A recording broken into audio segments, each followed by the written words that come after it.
ولا قوة إلا بالله العلي العظيم.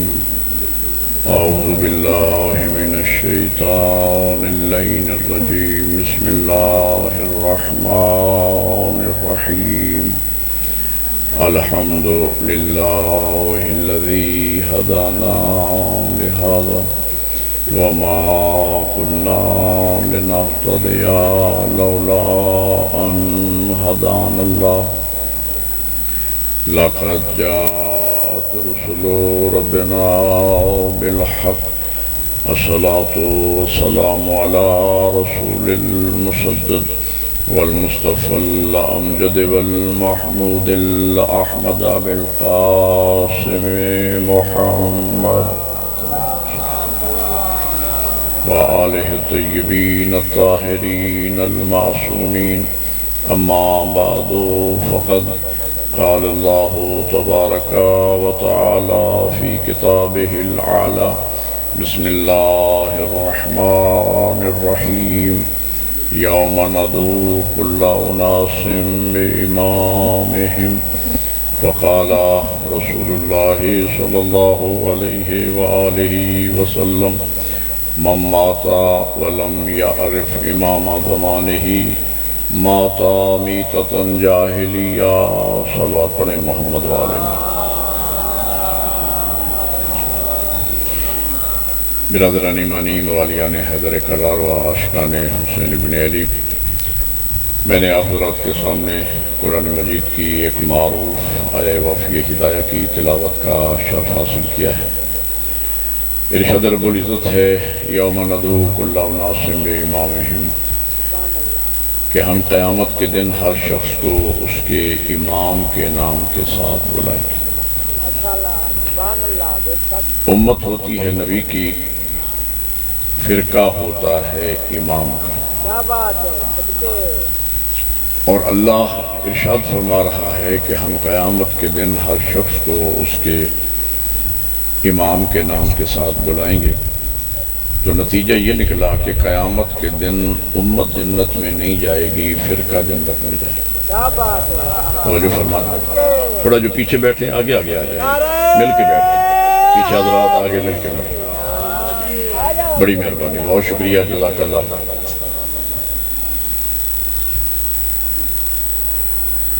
قرآن نے یہ بتا دیا کہ قیامت کے دن امت جنت میں نہیں جائے گی، فرقہ جنت میں. اور یہی سبب ہے کہ حجۃ الوداع کے موقع پر جہاں پیغمبر گرامی اسلام نے مولا متقیان کی امامت و ولایت اور خلافت بلا فصل کا اعلان فرمایا، تو ساتھ ساتھ یہ بھی ارشاد فرمایا کہ ستفترق امتی 73 فرقہ کلہم فی النار الا واحدہ. ان قریب میرے بعد میری امت کے 73 فرقے ہو جائیں گے، 72 جہنم میں جائیں گے، ایک فرقہ جنت میں جائے گا. یہ شیعہ سنی کتب میں یہ حدیث موجود ہے. اصل میں نے پہلے عرض کیا ہے، پہلے جملے پہ آپ نے توجہ فرمائی ہے، جتنے احباب بیٹھے ہیں امت نبی کی ہوتی ہے، فرقہ امام کا ہوتا ہے. اللہ فرماتا ہے ہم امام کے نام کے ساتھ بلائیں گے. تو نبی یہ جو بتا رہے تھے کہ میرے بعد 73 فرقے ہو جائیں گے اور ایک جنت میں جائے گا، باقی جہنم میں جائیں گے، تو اصل نبی بتانا یہ چاہ رہے تھے کہ سچے آئمہ کے مقابلے میں میرے بعد لوگ 72 جھوٹے امام بنائیں گے. بہت شکریہ ہے. ایک نعرہ مل کے عبادت کریں سارے حیدری. اس حدیث کے ذریعے نبی بتانا یہ چاہ رہے تھے کہ میرے بعد سچے آئمہ کے مقابلے میں 72 فرقے جو جہنم میں جا رہے ہیں، تو 72 جھوٹے امام ہیں نا جن کے پیچھے امت لگی ہوئی ہے، تو 72 جھوٹے امام بنائیں گے. اور ساتھ پھر یہ حدیث آپ علماء و ذاکرین سے تواتر کے ساتھ بچپن سے سنتے آ رہے ہیں کہ نبی نے فرمایا کہ من ماتا ولم یعرف امام زمانہ ماتا میتۃ جاہلیہ. جو شخص مر گیا اور اس نے اپنے زمانے کے سچے امام کو نہ پہچانا، اس لیے کہ نگاہ رسالت میں جھوٹے امام تھے جو امت بنائے گی. سچے امام کو نہ پہچانا تو گویا اس نے وہ جہالت، جاہلیت کی موت، کفر کی موت دنیا سے مرا. تو نبی نے بتا دیا کہ سچے ائمہ کے مقابلے میں 72 جھوٹے امام بنے۔ تو جب حق اور باطل، سچ اور جھوٹ، اصل اور نقل آپس میں مل جائے، مکس ہو جائے، تو تحقیق واجب ہوتی ہے۔ بزرگ تشریف فرمائے ہیں، طالب حسین صاحب ہمارے بزرگ ہیں، حاجی صاحب تشریف فرمائے، سفید علی جتنے شاہ صاحب قبلہ تشریف فرمائے ہے، جب حق اور باطل، سچ اور جھوٹ، اصل نقل آپس میں مکس ہو جائے، مل جائے، تو تحقیق واجب ہوتی ہے۔ آپ نے دیکھا ہوگا، یہ بزرگوں کو اس لیے متوجہ کر رہا ہوں، آپ نے ایک زمانہ تھا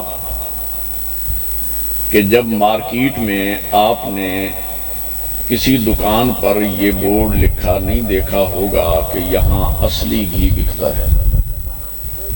توجہ فرمائیں، اس لیے ڈالڈا گھی ابھی بنا ہی نہیں تھا، مصنوعی گھی، مشینی گھی ابھی وجود میں نہیں آیا تھا، تو اس دور میں آپ نے دکانوں پہ یہ بورڈ لکھا نہیں دیکھا ہوگا کہ یہاں اصلی گھی بکتا ہے۔ لیکن جیسے ہی مصنوعی گھی، ڈالڈا گھی، ویجیٹیبل گھی مارکیٹ میں آ گیا، بناسپتی، تو اب دکانوں پہ بورڈ لگ گئے کہ یہاں اصلی بکتا ہے۔ اصلی کے بورڈ نے بتلایا کہ نقلی میدان میں آ گئے۔ بڑی مہربانی، شاباش، حیدری آئی۔ اصلی کے بورڈ نے بتلایا کہ نقلی میدان میں آ گئے۔ اب میں ایک بات کہنا چاہتا ہوں، آج اکابرین علماء کا اپنی معتبر کتابوں پہ صحیح کا بورڈ لگانا کہ یہ صحیح بخاری ہے، یہ صحیح مسلم ہے، صحیح کا بورڈ کتابوں پہ لگا کے علماء نے تسلیم کر لیا ہے کہ غلط بھی اسلام میں داخل ہو گیا ہے۔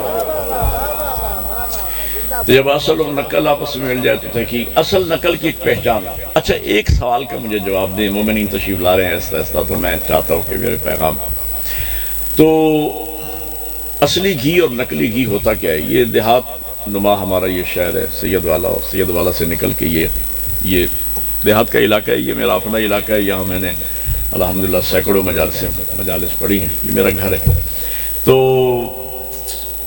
اصلی اور نقلی گھی ہوتا کیا ہے؟ اصلی گھی وہ جو گائے بھینس سے حاصل ہوتا ہے نا، اور نقلی گھی وہ جو مشینوں کے ذریعے بنے، جسے ویجیٹیبل گھی کہتے ہیں۔ ویجیٹیبل کا معنی کیا ہوتا ہے؟ سبزیات، یعنی سبزیات سے جو گھی حاصل ہو وہ نقلی ہے۔ اور مجھے بتاؤ کہ یہ گائے بھینس کیا کھاتی ہیں؟ یہ بھی تو سبزی ہی کھاتی ہیں نا۔ بات سمجھیں، گائے بھینس بھی سبزیات ہی کھاتی ہیں، وہاں سے جو گھی ملے وہ اصلی ہے۔ مشینیں بھی سبزیات ہی سے بناتی ہیں، وہ جو بناتی ہیں وہ نقلی ہیں۔ تو فرق کیا ہوا؟ شاہ صاحب جیسے کسی زیرک بزرگ نے مجھے سمجھایا کہ مولانا فرق یہ ہے، گائے بھینس والا اصلی اس لیے ہے کہ وہ اللہ کا بنایا ہوا ہے۔ حیدری آئے، پتہ چلا اصلی وہ جسے اللہ بنایا۔ ایک اور پہچان آپ کو بتاتا ہوں، ہمارے برادر بزرگ جناب طالب حسین نے مجلس کا اہتمام کیا۔ یہ مجلس بھی 12-14 سال ہو گیا مجھے مسلسل پڑھتے ہوئے، اس سے بھی شاید زیادہ۔ مجلس کا اہتمام کیا تو باورچی نے دیگ نیاز کی تیار کی۔ تو جب دیگ تیار ہو گئی نیاز کی تو 4 جوان کھڑے ہوئے تھے سوٹڈ بوٹڈ۔ تو باورچی نے کہا کہ صاحب ادھر آؤ بچو، ادھر آؤ، یہ دیگ اٹھاؤ اور جا کے وہاں دیرے پہ رکھ دو، مجلس کے بعد نیاز تقسیم ہو گئی۔ تو 4 جوان آگے بڑھے، انہوں نے چاروں طرف سے دیگ کو اٹھانا چاہا لیکن دیگ اٹھی نہیں، آن کر کے وہیں پہ رکھ دی۔ کہنے لگے صاحب ہم سے تو نہیں اٹھتے۔ ادھر شاہ صاحب کھڑے تھے، انہوں نے آگے بڑھ کے چاروں جوانوں کو پیچھے ہٹایا۔ اکیلے شاہ صاحب قبلہ نے دونوں ہاتھوں سے دیگ کو اٹھایا اور لا کے امام بارگاہ میں رکھ دی۔ وہ لوگ جو دیکھ رہے تھے زیر لب مسکرا کے کہنے لگے صاحب یہ اصلی کا اثر ہے۔ نہیں سمجھ آئی میری بات؟ کہنے لگے صاحب یہ اصلی کا اثر ہے۔ کیا مطلب؟ انہوں نے اصلی کھایا ہوا ہے، اور ہے یا نہیں؟ اب میری بات سمجھنا، میں کچھ کہنے والوں ہوں۔ میں کہتا ہوں لوگوں، اصل اور نقل کو کبھی یوں بھی پہچان لینا، اگر خیبر انگلی سے ہلتا نظر آئے سمجھ لینا اصلی ہے، لوگ میدان سے بھاگتے نظر آئے سمجھ لینا نقلی ہے۔ اللہ اکبر، یا رسول اللہ۔ حیدری، بہت شکریہ۔ اسی کو مجلس حسین کہتے ہیں ماشاءاللہ، فضائل اہل بیت سن کے۔ اور میں ایک مطلب آپ کے سامنے عرض کروں گا تاکہ میرے آنے کا حق ادا ہو جائے۔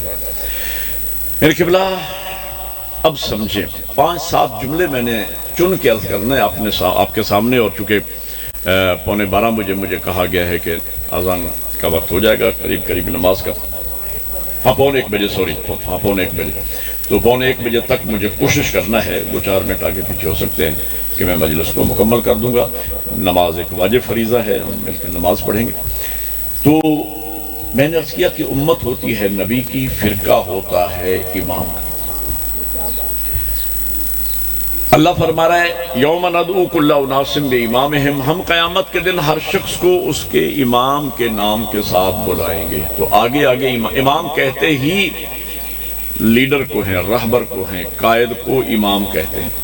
ایک زمانہ تھا ہمارے نوجوان، جو انقلابی نوجوان تھے، وہ شروع میں جب انقلاب اسلامی آیا تھا تو وہ آقا خمینی کے نام کے ساتھ لگاتے تھے امام خمینی، امام خمینی۔ اور بعض ہمارے لوگوں کو تشویش ہوتی تھی، پریشانی ہوتی تھی کہ یہ 13ویں امام کہاں سے آ گئے ہیں، تو وہ 13واں امام نہیں کہتے تھے، اصل امام عربی میں رہبر اور لیڈر ہی کو کہتے ہیں۔ قائد کو عربی میں ہم جسے قائد کہتے ہیں اردو میں، عربی میں انگریزی میں لیڈر کہتے ہیں، عربی میں اسی کو امام کہتے ہیں۔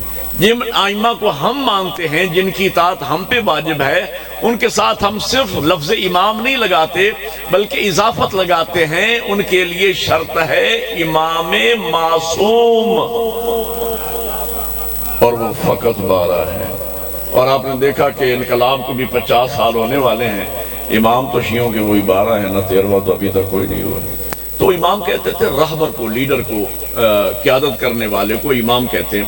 اور امام خمینی رحمت اللہ علیہ یا خامنائی کے نام کے ساتھ امام، ہمارے ہاں بھی لفظ امام استعمال ہوتا ہے، پیش امام۔ بھائی تواڈے مسجدہ امام کون ہے؟ اب امام تو مراد یہ تو نہیں ہے کہ امام معصوم، نا، مسجد میں آگے کھڑے ہو کے نماز پڑھانے والے کو امام کہتے ہیں۔ امام اعظم، امام ابو حنیفہ، ابو معصوم تھوڑے ہی ہیں، امام کہتے ہیں، وہ ان کے لیڈر تھے، ان کے رہبر تھے، عربی تھے، تو عربی میں رہبر کو، لیڈر کو امام کہتے ہیں۔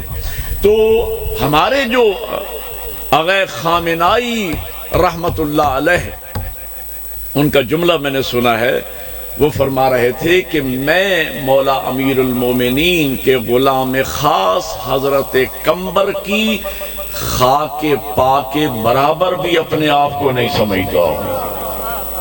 یہ خامنائی کی لفظ، ان کی تقریریں موجود ہیں، نیٹ پہ موجود ہیں۔ اور امام کا مقام و مرتبہ کیا ہے؟ اب بات آ گئی ہے تو سنیے۔ آقا خمینی کا جب یہ انقلاب آ رہا تھا اور وہ مصر میں تھے، اس وقت جلا وطن ہوئے تھے، عراقی حکومت نے، ایرانی حکومت نے ان کو جلا وطن کر دیا تھا۔ تو مصر کے ایک صحافی ہیں، میں نے تاریخ میں پڑھا ہے، مصر کے ایک صحافی ہیں اور وہ اہل حدیث ہیں، یعنی شیعہ نہیں ہیں۔ وہ کہتے ہیں کہ میری ڈیوٹی جو ایجنسیز کی طرف سے، گورنمنٹ کی طرف سے جو میری ڈیوٹی لگائی گئی تھی، وہ ڈیوٹی یہ تھی کہ میں آقا خمینی کے اوپر نظر رکھوں، ان کے بیانات سنوں، ان کو لکھوں، ان کا تجزیہ و تحلیل پیش کر کے نتیجہ گورنمنٹ کو یا ایجنسیوں کو بتاؤں کہ خمینی چاہتا کیا ہے۔ تو میں نے ان کو پڑھنا شروع کیا، ان کو سننا شروع کیا، ان کی کتابیں پڑھنا شروع کی، انیلسس کیا۔ ایک جملے نے مجھے مکتب اہل بیت قبول کرنے پہ مجبور کر دیا، آقا خمینی کے ایک جملے نے۔ وہ جملہ کیا تھا؟ وہ فرماتے ہیں کہ جب بھی میں ان کا کوئی فرمان پڑھتا، ان کی تقریر سنتا یا ان کی کتاب پڑھتا، تو جب بھی ان کے 12ویں امام کا نام آتا، تو جیسے ہی 12ویں امام کا نام آتا تو ہر مرتبہ وہ 7 جملے کا اضافہ کرتے، بے ابی انت و امی روحی و ارواح المومنین بتراب مقدمہ الفدا، اے یوسف زہرا، میرے ماں باپ اور عالمین کے تمام مومنین و مومنات کی روحیں اور جانیں قربان ہو جائیں تیری نالین پاک کی خاک پر۔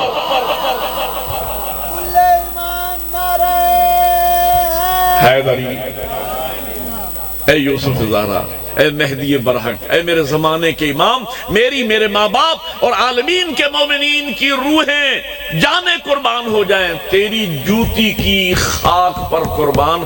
وہ کہتے ہیں کہ میں یہ سوچ کر میں نے مکتب اہل بیت قبول کر لیا کہ جس امام کے نائب کا اتنا مقام ہے کہ دنیا کی سپر طاقتوں کو وہ جوتی کی نوک پہ نہیں لکھتا ہے، جب نائب ایسا ہے تو امام کیسا ہوگا؟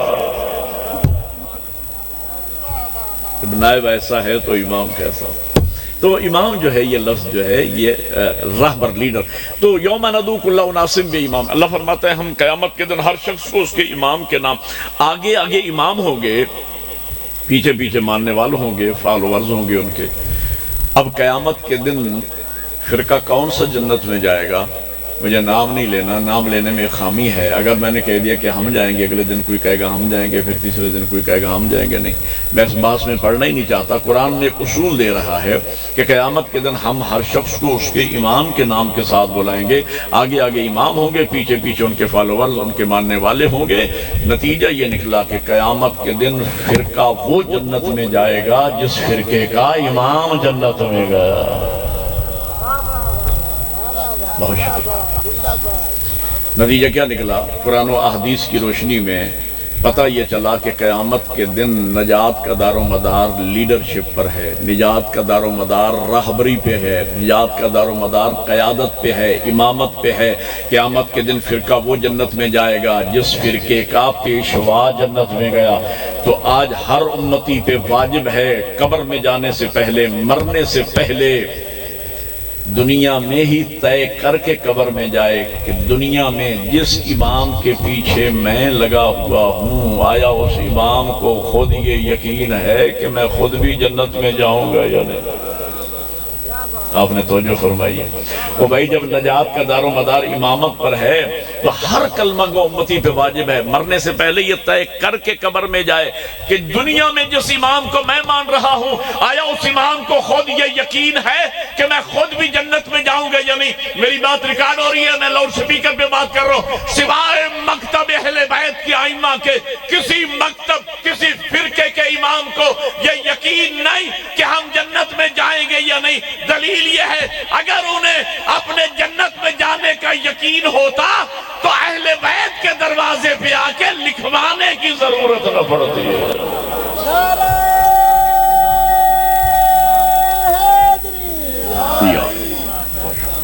توجہ فرما رہی، یہ روایت ہماری کتابوں میں نہیں ہے، برادران کی کتابوں میں ہے، لیکن ہے یہ روایت کہ کہا کہ لکھ کے دو، اگر لکھ کے دے دیا کہا میرے کفن میں رکھنا۔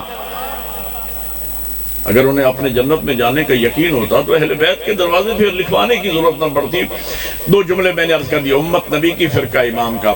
اگر اگلا جملہ مجمع کو دیکھ کے میں نہیں پڑھ رہا، مجمع تھوڑا ہو، مجلس حسین کی عظمت اس کی شان میں فرق نہیں پڑتا ہے۔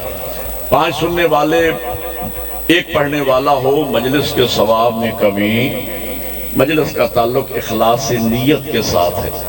طالب حسین صاحب میں ایک بات کہتا ہوں، اہل بیت نے راہ خدا میں 5 روٹیاں دی۔ وہ روٹی بظاہر اس کی کیا قیمت ہے، لیکن اللہ نے 5 روٹیوں کی پیمنٹ کتنی بڑی کی؟ جزاء بما صبروا جنتا وحریرا۔ اے اہل بیت محمد، ان روٹیوں کے بدلے میری جنت اور ساری نعمتیں تمہاری ہیں۔ اخلاص نیت ہے۔ مولا امیر المومنین نے عمر ابن عبد ود کو ایک وار میں 2 حصوں میں تقسیم کر دیا۔ عمر سامنے آئے مولا علی کے 1 to 1 مقابلے میں نے تاریخ میں پڑھا ہے 1 to 1 مقابلے میں میرے مولا امیر نے زندگی میں دشمن پر کبھی 2 وار نہیں کیے۔ ایک وار میں دشمن کو 2 برابر حصوں میں تقسیم کر دیتے تھے۔ او بھائی دوسرا وار وہ کرے جس کا پہلا وار خطا جائے اور معصوم سے خطا ہوتی ہے۔ شاباش، معصوم سے خطا ہوتی نہیں۔ ایک ہی بار میں 2 حصوں میں اس نے وار کیا، حضرت نے روکا، حضرت نے جوابی وار کیا، عمر 2 حصوں میں بٹ گیا۔ اب مجھے بتاؤ ایک وار میں حضرت کا کتنا ٹائم لگا ہوگا اور کتنی انرجی صرف ہوئی مولا علی کی؟ آدھا منٹ لگا لیں زیادہ سے زیادہ، آدھا منٹ لگا حضرت کا، تلوار اٹھی اور گری اور عمر 2 حصوں میں بٹ گیا۔ اتنے عمل کا اجر اور پیمنٹ اللہ کی طرف سے کتنی بڑی ہوئی. ضربت علی یوم الخندق افضل من عبادت الثقلین. علی کی ایک ضربت ثقلین کی عبادت سے افضل ہے. یہاں ثقلین سے مراد جن و انس ہیں. وما خلقت الجن والانس الا لیعبدون. میں نے جن اور انسانوں کو نہیں پیدا کیا ہے مگر اس لیے کہ یہ میری عبادت کریں. ثقلین سے مراد جن و انس ہیں، اور جن انسانوں سے بھی پہلے کے ہیں، یعنی جب سے جن پیدا ہوئے، جب سے انسان پیدا ہوا اس دن سے لے کر قیامت تک ان کی ساری عبادتیں علی کی ایک ضربت ان سے افضل ہے. اخلاص سے نیت ہے. چھوٹا عمل ہو اخلاص سے نیت کے ساتھ کیا جائے. طالب حسین نے مجلس سے صف ماتم بچھائی زہرا کے لال کی، اخلاص سے نیت کے ساتھ بچھائی. پرانے مولا کے عزادار ہیں. جب سے ہم نے آنا شروع کیا فرنٹ میں ہمیشہ جہاں مجلس علاقے میں ہوتی ہے اللہ انہیں صحت و سلامتی والی لمبی زندگی عطا فرمائے. فرنٹ پہ ہمیشہ بیٹھ کے انہوں نے مجلس سنی اور مجلس کروائی اور پرانے عزادار ہیں الحمدللہ. تو البتہ یہ ہے راستے میں بھی میر اکبر صاحب ہمارے سانگر سے سندھ سے ہم بانی ہیں، وہاں مولا کے عزادار ہیں. بات ہو رہی تھی راستے میں، میں نے کہا یہ عجیب معاملہ ہے، عجیب معاملہ ہے. دنیا میں تو 10 روپے کا اگر بندے کے، وہ کسی شاعر نے لکھا ہے نا، رضا سلسلی انڈیا کے شاعر ہیں، وہ لکھتا ہے 10 کا ایک نوٹ بھی گر جائے کسی کا جو کہیں. ایسا 10 کا ایک نوٹ بھی گر جائے کسی کا جو کہیں، ہم نے دیکھا ہے بڑی دیر وہ پچھتاتا. جانے کیا بات ہے شبیر تیرے نام پہ ہم خرچ جتنا بھی کریں اتنا مزہ آتا. ایک نعرہ مل کے عبادت کرے سارے حیدری. اور اگلی بات میں امیر صاحب کو راستے میں یہ بتا رہا تھا کہ اگر کسی کی میزبان کے ہاں 5 مہمان آنا ہو نا، 5 مہمان، اور 2 اس کے ساتھ اضافی آ جائیں، 7 آ جائیں، تو میزبان پریشان ہو جاتا ہے. یار 5 بلائے تھے تو 7 آ گئے ہیں. لیکن جس دن وہ مولا حسین کی مجلس کا بانی ہوتا ہے، لوگ کم آتے ہیں اس کا دل پریشان ہوتا ہے، لوگ بڑھتے جاتے ہیں اس کا دل خوش ہوتا جاتا ہے. یہ مولا کی حسین کی عزاداری ہے. تو بہرحال آپ بڑے اخلاص سے نیت کے ساتھ اس مجلس کے ثواب میں بالکل کمی نہیں ہے. نیت چھوٹا عمل ہو اخلاص سے نیت کے ساتھ ہو، اس کا اجر سوائے اللہ اور اس کے رسول کے اور اہل بیت کے کوئی نہیں جانتا. بلند آواز سے درود پڑھ دیں محمد والے. تو میں نتیجے کی طرف لے جاؤں بات. امت نبی کی فرقہ امام کا، جتنے فرقے اتنے امام. بات سمجھنا. اور میں ایک تاریخی جملہ کہنا چلا ہوں، جتنے فرقے اتنے امام، جتنے امام اتنے فرقے. 5 بندے بھی سمجھ کے مجھے دعا دیں گے، میں لاہور تک مطمئن جاؤں گا. جتنے فرقے اتنے امام، جتنے امام اتنے فرقے. ہر فرقے کا الگ امام، ہر امام کا الگ فرقہ، ہر فرقے کا ایک امام، ہر امام کا ایک فرقہ. خوش نصیبی آپ کی، ادھر ہر فرقے کا ایک امام، تمہارے امام 12 فرقہ ہے. بڑی مہربانی، اللہ آپ کو جزائے خیر عطا فرمائے. امام 12 فرقہ ایک، امام 12 مکتب ایک، امام 12 حیدری، امام 12 مذہب ایک، امام 12 مکتب ایک، امام 12 نماز کا طریقہ ایک، امام 12 روزہ رکھنے کا طریقہ ایک، امام 12 روزہ کھولنے کا طریقہ ایک، امام 12 حج کرنے کا طریقہ ایک، امام 12 زکوٰۃ دینے کا طریقہ ایک. تو مجھے تو یوں لگتا ہے جیسے آنکھیں 12 کی ہیں، نگاہ ایک ہے. حیدری آنکھیں 12 کی ہیں، نگاہ ایک ہے. دل 12 کے ہیں، ارادہ ایک ہے. دماغ 12 کے ہیں، سوچ ایک ہے. ہاتھ 12 کے ہیں، کام ایک ہے. پاؤں 12 کے ہیں، اقدام ایک ہے. اس لیے کہ 12 کے 12 سچے، 12 کے 12 اللہ کی طرف سے آئے. جو پہلے نے کہا وہی درمیانی نے کہا وہی او بھائی لوگوں کے 4 امام، مصلی بھی 4، نماز کے طریقے بھی 4، تمہارے 12 امام طریقہ ایک. اس لیے کہ سب اللہ کی طرف سے آئے. سب جو پہلے نے کہا وہی درمیانی نے کہا وہی آخری نے کہا. امت نبی کی فرقہ امام. 2 جملے رہ گئے. امت نبی کی فرقہ امام. ایک سچے امام کی طاقت کا اندازہ میں آپ کو بتا رہا ہوں. 12 کی طاقت کا اندازہ آپ نے خود لگانا ہے. اب تھوڑی ہمت آپ نے بھی کرنی ہے.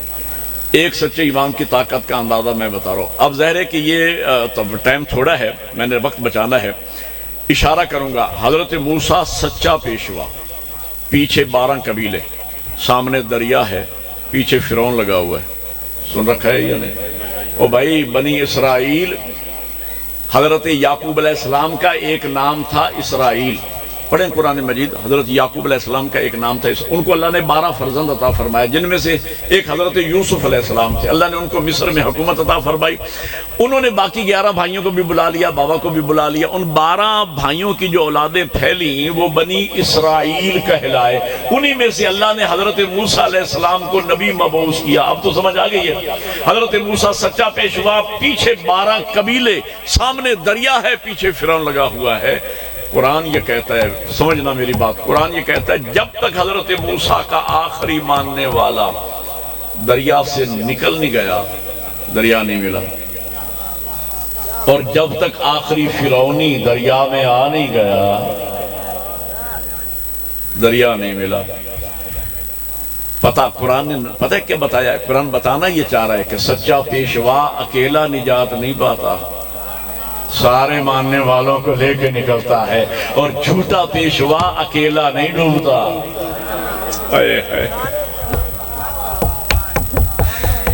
حیدری سارے جھوٹوں کو لے کے ڈوبتا ہے. میں بات کہنے چلوں، آج لوگ مجھ سے پوچھتے ہیں ارے آپ کا 12واں امام ابھی تک کیوں نہیں آیا؟ آپ کا یہ عقیدہ ہے ہمارا 12واں امام آئے گا، دشمنوں نے سیدہ سے، دشمنوں نے اہل بیت سے، دشمنوں نے عزاداری سے آ کے انتقام لے گا. ابھی تک کیوں نہیں آیا؟ ابھی تک کیوں نہیں آیا؟ میں کہتا ہوں میرا 12واں انتظار میں ہے. آخری یزیدی بھی پیدا ہو لے، آخری حسینی بھی آ جائے، نکلے تو سب نکلے، ڈوبے تو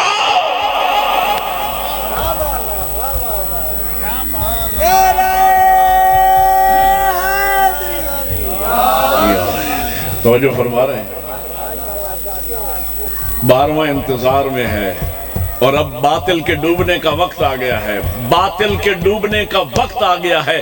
آج دنیا کی ساری باطل قوتیں، آج کے زمانے کے سب سے بڑے فرعون اور نمرود امریکہ اور اسرائیل کی معیت میں سمندر میں انہوں نے اپنے بحری بیڑے بلا لیے ہیں. ساری طاقتیں سمندر میں سمیٹ دی ہیں حق کے مقابلے میں.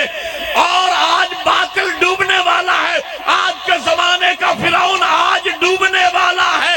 اسی لیے فخر موسیٰ کو اللہ نے سمندر میں جزیرہ خضرہ میں مقام عطا فرمایا. میرا 12واں سمندر میں اس لیے موجود ہے کہ زمانے کے فرعون کو ڈبونا ہے. یہ جو آپ نے دیکھے ہیں امریکہ کا بحری بیڑا وہاں سے موو کرتا تھا اور حکومتیں چینج ہو جاتی تھی، رجیم چینج ہو جاتے تھے، حکومتیں بدل جاتی تھی. آج اس کے 10 بحری بیڑے فنار ہو چکے ہیں. سمندر میں پہنچتے ہیں خود بخود آگ لگ جاتی ہے.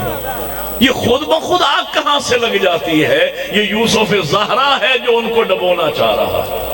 یہ زمانے کا موسیٰ ہے، اس انتظار میں ہے. اور وہ وقت آنے والا ہے کہ جب سارے یہ فرعونی اکٹھے ہو جائیں تاکہ ڈوبیں تو سب ڈوبیں، نکلیں تو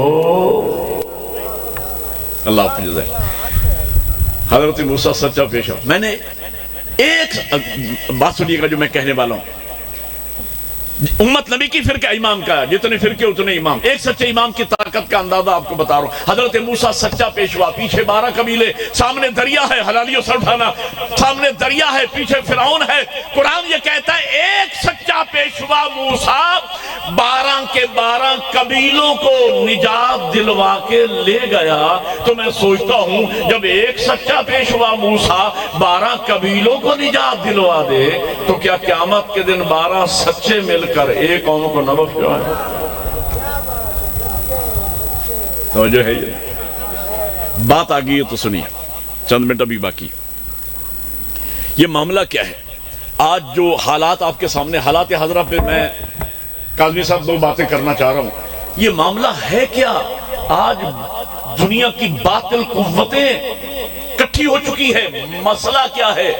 تاریخ اپنے آپ کو دہراتی ہے. آج کے زمانے کا سب سے بڑے فرعون اور یزید کا نام امریکہ ہے اور سب سے بڑے حامان اور شمر کا نام اسرائیل ہے.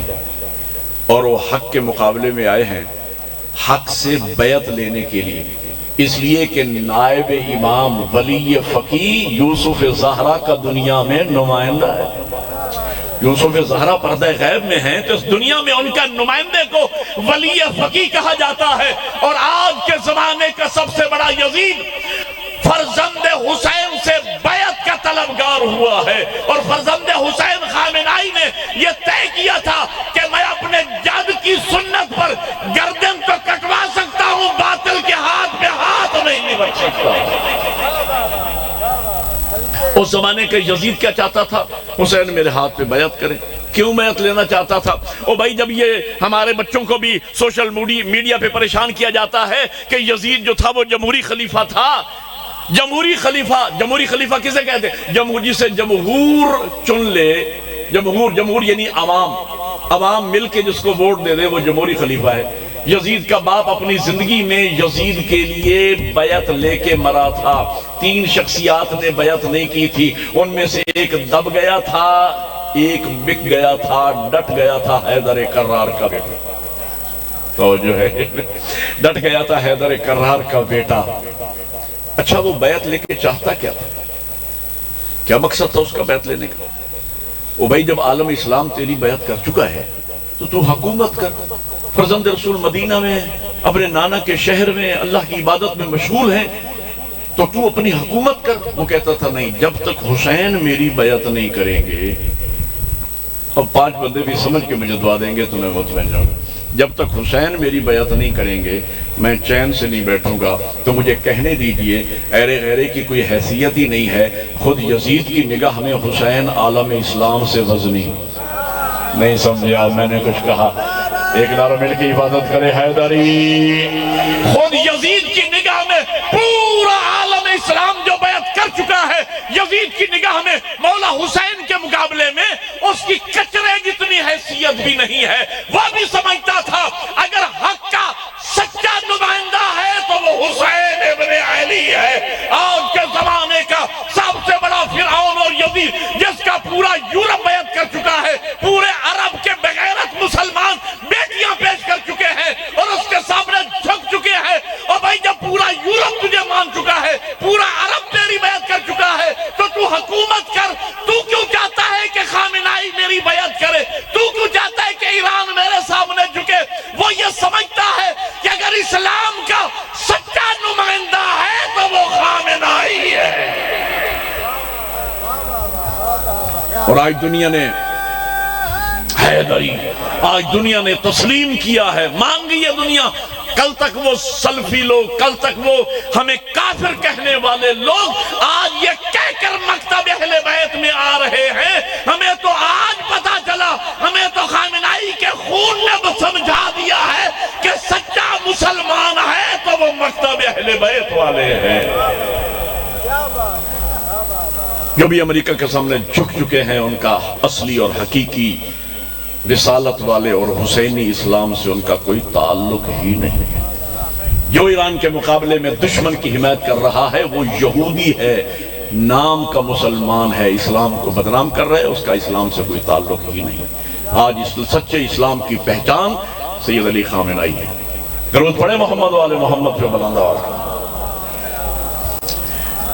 بڑی مہربانی، میں اختتام کے قریب لایا گفتگو کو۔ میں کہنا یہ چاہ رہا ہوں، یہ معاملہ کیا ہے؟ وہ کیوں بھئی جب پوری دنیا کے مسلمان بیعت کر چکے ہیں، اکیلے حسین نے، میں ایک مثال دیا کرتا ہوں کہ اگر فرض کیجئے ایک پارٹی، سیاسی پارٹی پورے ملک کی ساری قومی صوبائی سیٹیں جیت لے جائے سوائے سید والا کی ایک سیٹ کے، اسے پریشانی کہے گا؟ پریشانی نہیں ہونی چاہیے۔ وہی جب عالم اسلام یزید کی بیعت کر چکا ہے، اکیلے حسین نے نہیں کی، تو اسے پریشانی کہے کہ وہ حکومت کرے۔ وہ کہتے ہیں نہیں، جب تک معاملہ میں آج اس راز سے پردہ اٹھانے چلوں، آپ متوجہ ہیں، تھوڑے لوگ ہیں لیکن چنے ہوئے لوگ بیٹھے ہیں، اور اس طرح آپ نے سنا ہے جیسے ہزاروں کے مجمع میں لوگ سنتے ہیں، بہت خوبصورت ذوق کے سماعت۔ میں کہنا یہ چاہ رہا ہوں، یزید بدبخت جانتا تھا اگر حسین میرے ہاتھ پہ ہاتھ رکھ دیں تو یہ اکیلے حسین کا ہاتھ نہیں، حسینوں میں نہیں، یہ رسول اللہ کی بیعت ہو جائے گی، یہ 1,24,000 انبیاء کی بیعت ہو جائے گی۔ اب ایک جملہ ہے، شاہ صاحب قبلہ زیرک لوگ چند چہرے میں دیکھ رہا ہوں، حاجی صاحب امید ہے میری محنت ضائع نہیں جائے گی. وہ دیکھو میری بات سمجھو, یزید بیعت کے ذریعے چاہتا یہ تھا کہ اگر حسین میری بیعت کر لیں گے تو نتیجہ یہ نکلے گا, پھر میں مستند ہو جاؤں گا, پھر میں جو کہتا جاؤں گا دین بنتا جائے گا, جو کرتا جاؤں گا دین بنتا جائے گا, پھر میرا نام ہی دین ہو جائے گا, میں مستند ہو جاؤں گا. اصل وہ چاہتا یہ تھا کہ بیعت کے ذریعے سامنے بینر ہو اسلام کا, پیچھے نظام چلے کفر کا, سامنے نام ہو محمد کا, پیچھے نظام چلے دشمنان محمد کا. بطول کے بیٹے نے میدان کربلا میں یزید کو چیلنج دیا, یزید حسین کی زندگی میں یہ کیسے ہو سکتا ہے, نام میرے نانا کا ہو, کردار تیرے دادا کا ہو. ہم مل کے بولو سارے حیدری, نام میرے نانا کا ہو, کردار. امام نے بیعت نہیں کی. آج بچوں کو پریشان کیا جاتا ہے, میاں 2 شہزادوں کا معاملہ تھا, ایک جیت گیا کربلا میں, ایک ہار گیا. میں کہتا ہوں عقل کے اندر کون سے 2 شہزادے, کہاں سفیان کا پوتا, کہاں عمران کا لال. 2 شہزادوں کا معاملہ تھا, ایک جیت گیا ایک ہار گیا. میں کہتا ہوں ہمیشہ مقصد کی جیت ہوتی ہے, مقصد کی ہار ہوتی ہے. یزید کا مقصد تھا میں حسین سے بیعت لے کے رہوں گا. میرے مولا حسین کا مشن یہ تھا کہ میں باطل کی بیعت نہیں کروں گا. حسین نے بیعت نہیں کی تو حسین جیت گیا نا. بولو یار, میرے مولا حسین نے بیعت نہیں کی تو حسین جیت گیا نا.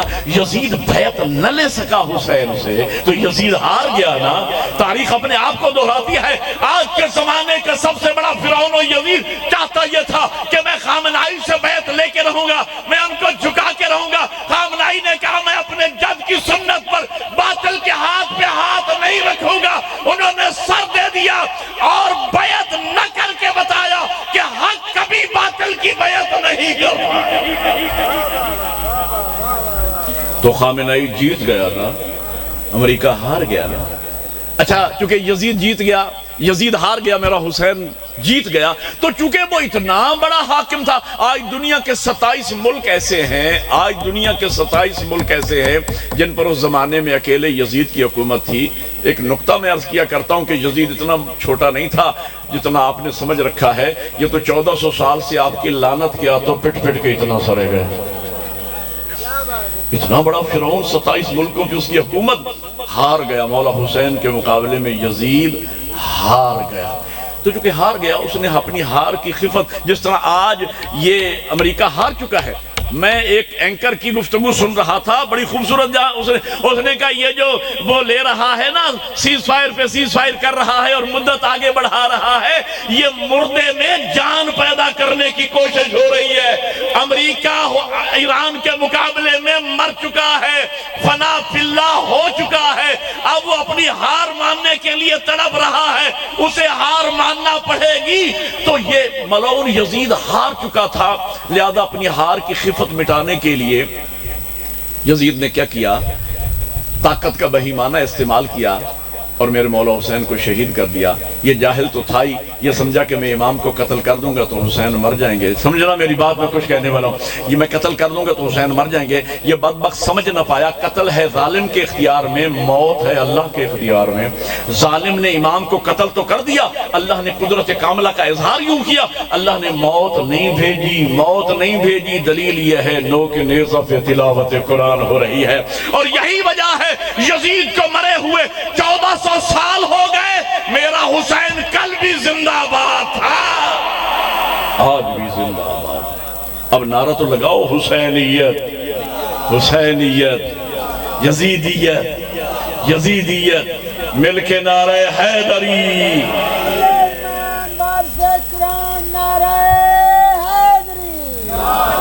یزید صلوات محمد وآل. جتنے مومنین مومنات تشریف لائے ہیں آپ سب کی صحت و سلامتی کے لیے درود پڑھ دے محمد والے محمد. اللہم صلی علی. آخری جملہ, یزید ہار گیا, حسین جیت. اگر مولا حسین کی جیت میں آپ کو اسی مجلس میں دکھا دوں پھر تو دعا کرو گے یا نہیں؟ بولو یار, مولا حسین کی جیت اسی مجلس میں دکھا دوں پھر تو دعا کرو گے یا نہیں؟ میرا حسین جیت گیا, یزید ہار گیا. او بھائیو, سامنے کی بات ہے, جو پارٹی الیکشن جیت جاتی ہے شام کو چوکوں میں جلوس وہی لے کے آتی.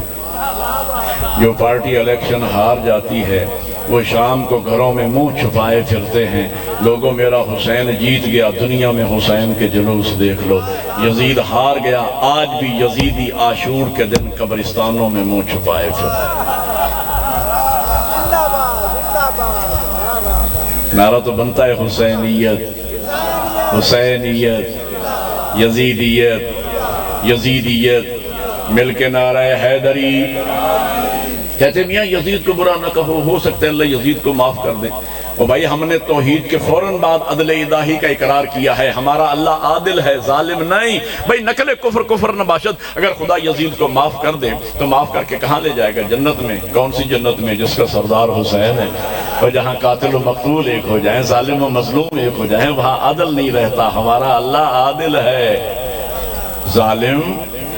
یہ مولویوں کو بڑی تکلیف ہے، میاں یزید اگر خدا، او بھائی خدا کیسے یزید؟ اللہ عادل ہے بھائی، اس نے ایک نظام بنایا ہے، وہ کیسے معاف کرے گا؟ اچھا مجھے سمجھ، اس مسئلے کو بھی میں دو چار کر کے حل کر دوں، 2 منٹ باقی ہیں۔ مسئلہ یہ ہے کہ 2 بندے آپس میں لڑ پڑے، ایک نے دوسرے کو کوسا، ایک بندے نے دوسرے کو کوسا، اللہ کرے تو مر جائے۔ دوسرا بندہ سیانہ آدمی تھا، اس نے کہا تو میرا پروردگار، تو کہے گا میں مر جاؤں گا، تیرے کہنے سے میں مروں گا نہیں، لیکن تیرا اتنا کہنے سے آج مجھے اتنا معلوم ہو گیا کہ تیرا دل یہ چاہتا ہے کہ میں مر جاؤں۔ میں کہتا ہوں ان ملاؤں کے کہنے سے یزید بخشا تو نہیں جائے گا، اتنا کہنے سے ان کے مذہب کا تو پتہ چل گیا کہ انہیں یزید سے محبت ہے، حسین سے پیار نہیں۔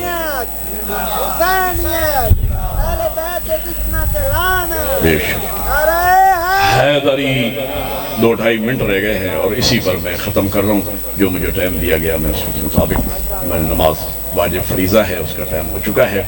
ہم کیوں نہ لعنت کریں اس ملعون پر جس نے سادات کا بھرا گھر اجاڑا؟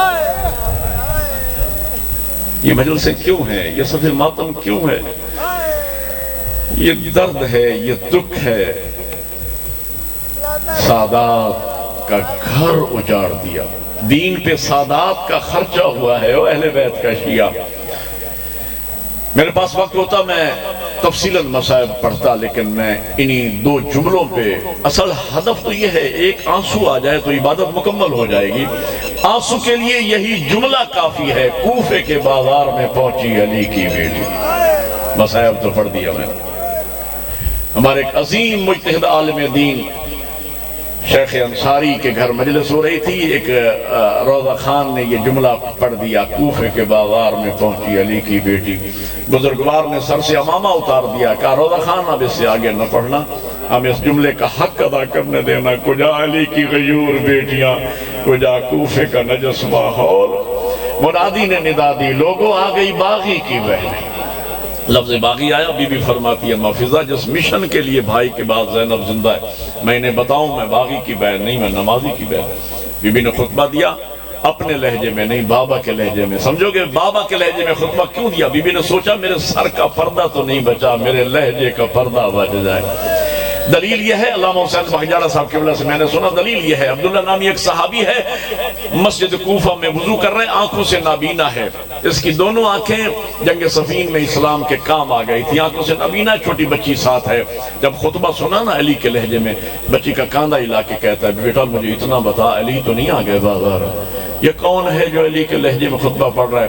بچی کہتی ہے بابا شکر کرو تمہاری آنکھیں نہیں ہیں، یہ علی نہیں ہے، ایک بی بی ہے جو بغیر پلان کے اونٹ پہ سوار ہے، علی کے لہجے میں خطبہ پڑھ رہی ہے۔ اللہ اگلا جملہ صرف رونے کا نہیں، ماتم کیا تمہارے مذہب میں ماتم عبادت ہے۔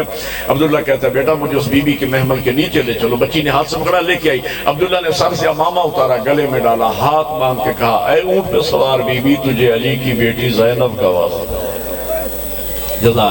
جزاک اللہ۔ اسی کو مجلس حسین کہتے ہیں، اسی طرح روتے ہیں شبیر کے عزادار، جس طرح آپ رو رہے ہیں، اللہ آپ کی عبادت قبول فرمائے۔ آخری جملے عزاداروں، جب کہا نا پہچان میں علی کی غیور بیٹی زینب، زینب کا نام ہے۔ عبداللہ نے آخری لفظ عبداللہ نے نجف کی طرف ہاتھ بڑھا کے کہا یا علی تیری مہربانی، مولا تیرا احسان۔ علی کی بیٹی رو کے کہتی ہے چچا عبداللہ کیا منت مان رکھی تھی کہ علی کی بیٹیاں بازاروں میں آئیں؟ شکریہ کیوں ادا کر رہا ہے؟ کہا علی کی بیٹی جنگ صفین میں جب میری آنکھیں اسلام کے کام آ گئی تھی، میں تیرے بابا کے دروازے پہ آیا تھا، میں نے قدموں پہ ہاتھ رکھ کے کہا تھا یا علی زینب کی چادر کا واسطہ مجھے اللہ سے آنکھیں دلوا، تیرے بابا نے منع کیا تھا عبداللہ آنکھیں نہ مانگو ایک دن پچھتاؤ گے۔ آج شکریہ ادا کر رہا ہوں مولا، ہائے اگر میری آنکھیں ہوتی وہ بھرے بازار میں بطول ازادی سیعلم الذین ظلموا ایام منقلب ینقلبون۔ خدایا محمد والے محمد کی عزت و عظمت کا واسطہ امام برحق فرزند زہرا یوسف فاطمہ امام زمان علیہ السلام کے ظہور میں تعجیل فرما، ہمیں امام کے آوان و انصار میں شمار فرما، ہمیں اس قابل بنا کہ ہم امام کے انصار میں شمار فرما۔ اہل بیت محمد کی عزت و عظمت کا واسطہ ہمارے بیماروں کو شفا عطا فرما، پریشان حال مومنین کی پریشانیاں دور فرما۔ برادر بزرگ جناب طالب حسین کو صحت و سلامتی والی لمبی زندگی عطا فرما، ان کا سایہ خاندان پہ تادیر سلامت فرما۔ محمد والے محمد کے صدقے میں ان کے خرچ خراجات، ان کی سعی و کوشش کو اپنی بارگاہ جلیل میں قبول فرما۔ اس مجلس رضا کا ثواب ان کے خاندان کے مرحومین کے نامہ اعمال میں درج فرما۔ انقلاب اسلامی کی حفاظت فرما، حق کو فتح و نصرت عنایت فرما۔ امریکہ اسرائیل اور اس کی اتحادی طاقتوں کو اپنے مظلوم مقاصد میں ناکام و نامراد فرما۔ مسلمانوں کو وحدت و اتحاد کی دولت سے مالا مال فرما۔ اہل بیت محمد کی عزت و عظمت کا واسطہ ہماری دعاؤں کو مستجاب فرما۔ ان اللہ و ملائکتہ یصلون علی النبی یا ایھا الذین آمنوا صلوا علیہ وسلموا تسلیما۔